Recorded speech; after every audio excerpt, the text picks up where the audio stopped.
வணக்கம்.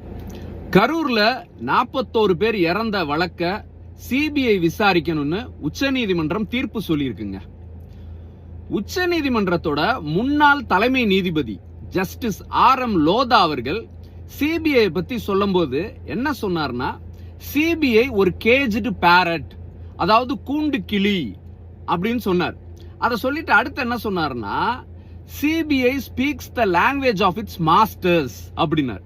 அதாவது சிபிஐ அவங்க மாஸ்டரோட மொழியை தான் சிபிஐ பேசும் அப்படின்னு சொன்னாருங்க. இப்ப அந்த உச்சநீதிமன்ற முன்னாள் தலைமை நீதிபதி சொன்னபடி பார்த்தா இப்ப சிபிஐயோட மாஸ்டர் யாரு? நரேந்திர மோடி அவர்கள் தான். அப்ப பாஜகவோட மொழியை தான் அது சிபிஐ பேசும் அப்படிங்கிறது அந்த கூற்றுல இருந்து நமக்கு புரியுது. விக்கிரவாண்டி மாநாட்டுல விஜய் ஒன்னு சொன்னாரு. அதாவது பாசிசமா பாயாசமா அப்படின்னு ஒரு பஞ்ச் டயலாக் பேசினாரு. பாசிசம்னா என்ன அப்படிங்கறத பாஜக விரைவிலேயே விஜய்க்கு உணர்த்துங்க.